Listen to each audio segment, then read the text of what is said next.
Bismillahirrahmanirrahim. Assalamualaikum warahmatullahi wabarakatuh. Sebelum kita memulai mengaji bersama, mohon doanya untuk semangat terus dalam mengaji, dalam menuntut ilmu. Kemudian mohon dukungan untuk subscribe, apalagi tuh like, share, komen. Semoga Allah membalas kebaikan-kebaikan penonton semua. Amin ya rabbal alamin. Pokoknya nggak ada kata lain selain jazakumullahu ahsanal jaza. Langsung saja, marilah kita berdoa sebelumnya untuk memulai ngaji Safinatun Najah ini. Bismillahirrahmanirrahim. Taqabbalallahu minna wa minkum taqabbal ya karim. Al-Fatihah. A'udzu billahi minasyaitonir rajim. Bismillahirrahmanirrahim. Alhamdulillahi rabbil alamin. Arrahmanir rahim. Maliki yaumiddin. Iyyaka na'budu wa iyyaka nasta'in. Ihdinas siratal mustaqim. Siratal ladzina an'amta 'alaihim ghairil maghdubi 'alaihim waladdallin. Rabbighfirli wa liwalidayya wa lil mu'minina amin. Allahumma shalli ala sayyidina Muhammad wa ala ali sayyidina Muhammad birahmatika irhamna ya arhamar rahimin. Allahumma shalli ala sayyidina Muhammad wa ala ali sayyidina Muhammad birahmatika irhamna ya arhamar rahimin. Allahumma shalli ala sayyidina Muhammad wa ala ali sayyidina Muhammad birahmatika irhamna ya arhamar rahimin. Walhamdulillahi rabbil alamin. Rabbighfirli dhunubi wa liwalidayya warhamhuma kama rabbayani shaghira. Rabbana atina fid dunya hasanah wa fil akhirati hasanah wa qina adzabannar. Rabbi shrah li sadri wa yassir li amri wahlul 'uqdatam min lisani yafqahu qawli. Ya Fattahu ya Alim, iftah lana futuhal arifin. Allahumma nawwir qulubana binuril Qur'an kama nawwartal arda binuri syamsika abadan ilaihi abada. Amin ya Allah. Semoga oleh Allah kita, doa-doa kita, harapan-harapan serta hajat-hajatnya dikabulkan oleh Allah. Amin ya rabbal alamin. Langsung saja, sekarang kita membahas faslun tentang arkanul iman. Bismillahirrahmanirrahim. Faslun ay hada faslun arkanul imani utawi piro-piro rukune iman sittatun iku ananana. Antu'mina suwijine iku nyento ngimanake sopo kita billahi ing Allah wa malaikatihi lan kapindone rukune iman yaiku iman marang malaikat-malaikate Allah, wa kutubihi lan kaping telune yaiku iman maring piro-piro kitabe Allah, wa rusulihi lan kaping papate yaiku iman maring piro-piro utusane Gusti Allah, wabil yaumil akhiri lan kaping limane yaiku rukune iman yaiku iman maring anane dina akhir. Wabil qadari lan terakhire atau lan kaping neneme yaiku ketentuane khairihi kang baguse qadar, wa syarrihi lan alane qadar minallahi ta'ala saking Gusti Allah ta'ala kang maha luhur sinten Allah.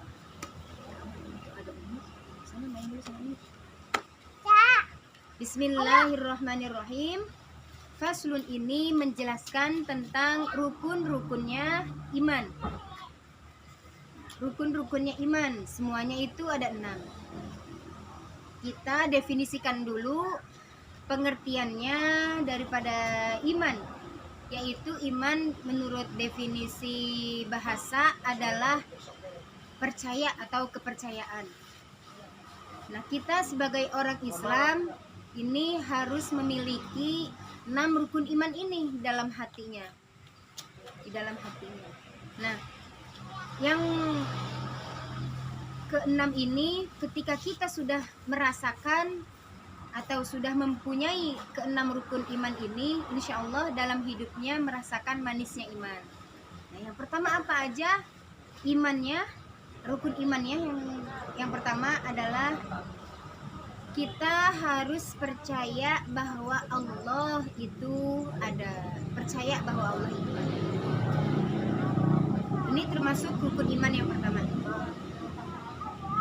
Jadi keadaannya Allah itu ada dengan wujud kita diciptakan. Adanya kita diciptakan, ya berarti Allah itu ada. Nah, sedangkan adanya Allah itu ada atau bukti bahwa Allah itu ada, ya berarti kita menyembah Sang Pencipta, menyembah Gusti Allah tersebut. Ini namanya bentuk, sama aja bentuk rasa syukur. Kembali ke faslun sebelumnya yang alhamdulillahirabbil alamin. Nah, ini termasuk juga bersyukur bahwa kita itu diciptakan oleh Allah melalui apa? Melalui kita beribadah untuk Allah. Semuanya karena Allah. Misalkan kita bersedekah karena Allah, disertai karena Allah, lillahi ta'ala. Misalkan kita dalam sholat 5 waktu saja, pasti di akhiran kalimah niatnya itu ada lillahi ta'ala, karena memang semua yang kita lakukan itu karena Allah. Nah, jangan sampai lupa untuk setiap langkah kita, untuk setiap perbuatan kita, ucapan kita, apalagi yang baik-baik, semuanya itu disertakan niat lillahi ta'ala. Kenapa kok disertakan selalu niat dengan lillahi ta'ala? Sebab supaya kita itu tidak menyesal nantinya. Ya, ibaratnya gini, udah capek-capek mengamalkan, maksudnya melakukan perbuatan amal soleh tapi tidak disertai dengan lillahi ta'ala, itu perbuatan yang baik itu akan dinilai sia-sia atau percuma oleh Allah. Na'udzubillahi min dzalik. Nah, maka dari itu marilah kita sama-sama untuk selalu ingat kepada Allah. Ketika kita selalu ingat kepada Allah dalam sholat, dalam nilai ibadah sholatnya kita ingat bahwa sholat tersebut untuk Allah, maka di luar sholat insya Allah sama Allah pun dikasih kemudahan untuk selalu ingat kepada Allah, sehingga ketika kita wafat kelak, nanti kalimat yang terakhir kita ucapkan di dunia adalah kalimat la ilaha illallah. Ini nanti ada faslun tersendiri ya. Yang pokok utamanya adalah bahwa kita itu menanamkan di diri kita, di hati kita, bahwa Allah itu ada, mengimani bahwa Allah itu ada. Ini termasuk iman yang pertama. Kemudian iman yang kedua adalah mengimani adanya malaikat-malaikat Allah. Nah, ini poin yang kedua. Begitu pula kita mengimani para malaikat itu dengan tugas-tugasnya. Ya, jadi malaikat itu semua yang wajib kita ketahui ada 10. Malaikat Jibril, Mikail, Israfil, Izrail, Munkar, Nakir, Atid, Rokib, Atid, Malik, dan Ridwan. Nah, ke-10 ini memiliki tugasnya masing-masing. Misalkan sama Allah, malaikat Jibril tugasnya untuk menurunkan wahyu. Ketika Allah memerintahkan kepada malaikat Jibril untuk menurunkan wahyu kepada Rasulullah Shallallahu Alaihi Wasallam, maka malaikat Jibril langsung melaksanakan perintah Allah Subhanahu wa taala tersebut. Tidak mengende-ende. Apa itu mengende-ende? Tidak menanti-nanti. Misalkan malaikat Jibril, engkau diperintahkan oleh Allah untuk menurunkan wahyu kepada Rasulullah Shallallahu Alaihi Wasallam, sekarang waktunya. Nah, kemudian malaikat Jibril itu menjawab seperti ini,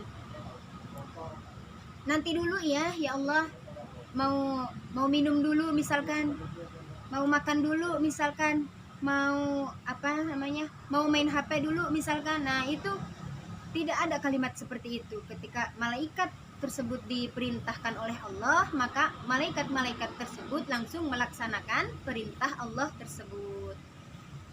Nah, kemudian kenapa kok seperti itu? Karena memang Allah itu menciptakan para malaikat itu dengan nur, dengan cahaya, bahan-bahannya itu dengan cahaya. Nah, sampai dengan cahaya tersebut, kemudian dengan cahaya itulah para malaikat itu jadi imannya tidak naik, tidak turun, tidak naik, tidak turun, ya datar segitu aja. Beda lagi dengan kita itu. Kalau kita mah imannya kadang naik, kadang turun, kadang naik, kadang turun gitu ya. Nah, kita berharap kepada Allah agar kita beriman dengan tidak ada masa turunnya. Maksudnya semoga dikasih naik terus, naik lagi. Amin ya rabbal alamin. Ini harapan ini.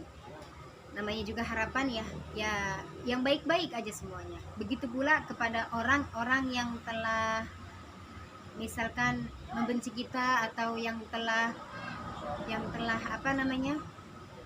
telah menjelek-jelekan kita, apalagi di depan umum gitu ya.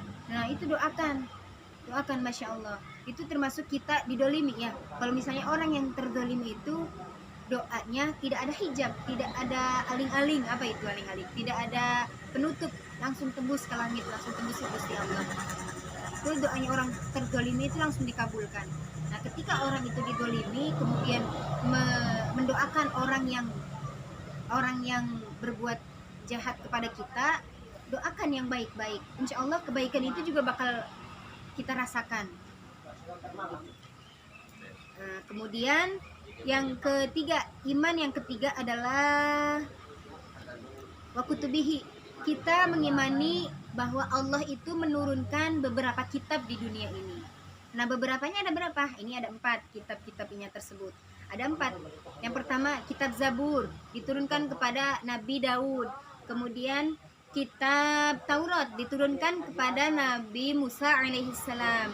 Kemudian kitab Injil diturunkan kepada Nabi Isa alaihissalam. Yang terakhir adalah kitab Al-Qur'anul Karim diturunkan kepada Kanjeng Nabi Muhammad sallallahu alaihi wasallam. Nah, keempat ini wajib kita imani. Maksudnya yang seperti apa yang wajib kita imani? Misalkan kita ambil dari kitab Injil. Kitab Injil sekarang itu sudah dicampur tangankan oleh manusia-manusia yang tidak bertanggung jawab. Ini kitab Injil. Nah, bagaimana cara mengimani kitab Injil tersebut? Caranya yaitu dengan kita mengimani kemurnian isi dari kitab Injil tersebut. Nah, kitab Injil ini yang masih murni, berarti inilah yang wajib kita imani. Sebenarnya Allah menciptakan Allah menciptakan atau menurunkan kitab Al-Qur'anul Karim ini tersebut di dalam kitab 3 ini terdapat di dalamnya, terkandung di dalam Al-Qur'an semua. Mau kitab Taurat, kitab Zabur, kitab Injil, semuanya terkandung di dalam Al-Qur'anul Karim. Masya Allah, luar biasa. Makanya Al-Qur'anul Karim ini sampai kapanpun murni terus, karena Allah yang menjaganya. Sudah dinisbatkan oleh Allah, Al-Quran tidak akan pernah musnah sampai Allah sendiri.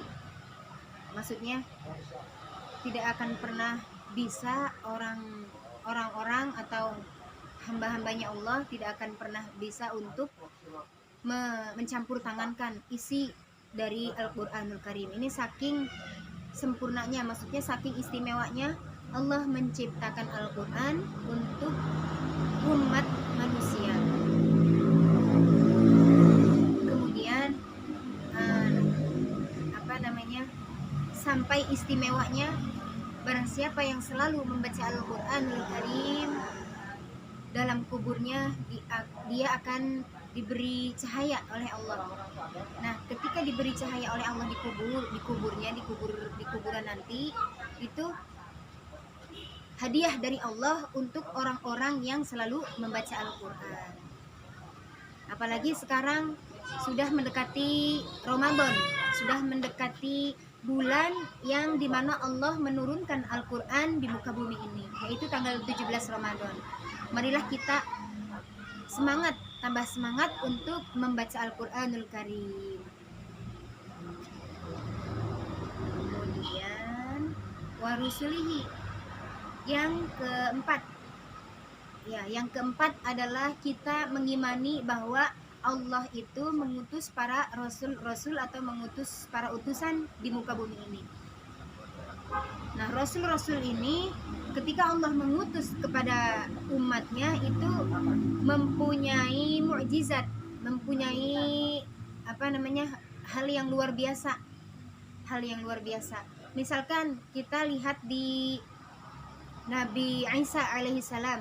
Nabi Isa alaihissalam ketika diturunkan di muka bumi, nah itu di zamannya Nabi Isa itu sedang tenar pengobatan. Nah, ketika itu Allah menurunkan Nabi Isa alaihissalam itu dengan mukjizat bisa mengobati, bisa menyembuhkan, bisa menghidupkan orang yang meninggal.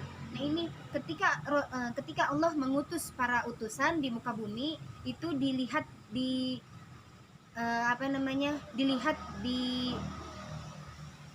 lagi tenar apa ini? Maksudnya lagi tenar apa di dalam umat tersebut? Ketika seperti ini, seperti Nabi Musa alaihissalam. Nabi Musa alaihissalam diturunkan ketika itu lagi tenarnya penyihir. Nah, sihir-sihir, banyak yang bisa penyihir gitu maksudnya. Kemudian Allah itu memberikan mukjizat kepada Nabi Musa alaihissalam, yaitu tongkatnya bisa berubah menjadi ular. Nah, ketika Allah mengutus Kanjeng Nabi Muhammad sallallahu alaihi wasallam, nah ketika itu tenar apa di dalam umat tersebut, ketika di zamannya lagi tenar apa? Nah, Allah mengutus Nabi Muhammad sallallahu alaihi wasallam itu ketika pada zamannya itu jahiliyah atau menyembah berhala, ada yang menyembah matahari, ada yang menyembah lautan. Nah, ketika Allah menurunkan Kanjeng Nabi Muhammad itu memurnikan semuanya, bahwa memang tidak pantas yang lain maksudnya tidak pantas disembah selain Allah Subhanahu wa taala. Ketika itu Allah memberikan atau mewahyukan Kanjeng Nabi Muhammad sallallahu alaihi wasallam Al-Qur'anul Karim. Kemudian wabil yaumil akhir, ini termasuk iman yang kelima, bahwa kita itu harus mengimani atau mempercayai adanya hari akhir. Kita di masa sekarang kemudian mengimani hari akhir, ini termasuk keimanan. Maksudnya orang Islam harus mengimani yang kelima ini juga, yaumul akhir, adanya hari akhir. Walaupun nanti nggak tahu kapan datangnya, Allah yang menentukan. Nah, kita harus mengimani tersebut, kemudian harus mewawas diri itu introspeksi diri agar tidak terjerumus di dalam fitnah-fitnah di hari akhir. Bahkan di dalam sholat pun ada doanya itu Allahumma inni a'udzubika min fitnatil mahya wa min fitnatil mamat. Gimana itu kalimatnya tuh ya? Biasanya kalau misalnya doa-doa itu di luar sholat seperti ini, jadi kadang lupa gitu. Kalau misalnya dalam sholat lancar, berhenti dulu ya. Jadi itu ada doanya untuk mohon perlindungan kepada Allah, untuk mohon perlindungan fitnah dari kehidupan, fitnah dari fitnah dalam kematian, fitnah dalam dajjal, ketika nanti hari akhir Allah mengeluarkan dajjal dari tempatnya. Nah, kita memohon dari sekarang untuk tidak menjumpai dajjal, tidak menjumpai dajjal. Nah, ini termasuk orang yang beruntung ketika tidak menjumpai yaumul akhir. Makanya mulai sekarang kita introspeksi diri, mewawas diri, atau fastabiqul khairat. Nah, itu berlomba-lomba dalam kebaikan. Kemudian yang terakhir adalah wabil qadari khairihi wa syarrihi minallahi ta'ala. Yang keenam termasuk rukunnya iman adalah mengimani atau mempercayai ketentuan-ketentuan dari Allah, baik yang bersifat buruk atau bersifat baik. Maksudnya apa? Kita harus mengimani ini. Jadi ya istilahnya tuh kita ridho atau rela ketika kita ditimpa keberuntungan, ditimpa keburukan. Ini harus rela karena ini termasuk ketentuan dari Allah. Nah, ketika kita bisa rela, ketika kita bisa ikhlas menerima ketentuan dari Allah, baik yang buruk dan baik yang baik, ini termasuk kita ridho kepada Allah. Nah, ketika kita bisa ikhlas dan ridho kepada Allah dengan ketentuan dari Allah, ini termasuk manisnya iman. Jadi ketentuan yang buruk yang harus kita imani, misalkan kayak gini, kita lagi kena musibah, misalkan kecelakaan, naudzubillah. Nah, kecelakaan tersebut kita tidak boleh menyesal, maksudnya tidak boleh berdampak buruk kepada kita. Misalnya kita tidak menerima kecelakaan tersebut, terus kita tidak ridho dengan kecelakaan tersebut. Nah, kita seharusnya itu ikhlas. Kata Allah, terserah kamu mau ikhlas mau enggak, toh Allah juga akan menimpakan ini keburukan atau menimpakan kecelakaan ini terhadapmu. Nah, sebaiknya itu dengan rela, dengan ikhlas, dengan ridho kita menerima ketentuan kecelakaan tersebut. Cukup sampai di sini, semoga bermanfaat dalam sehari-hari. Cukup sampai di sini. Mohon maaf atas kesalahan-kesalahan, hilaf-hilaf kata. Mohon maaf yang sebesar-besarnya. Ila aqwamit thoriq. Wassalamualaikum warahmatullahi wabarakatuh.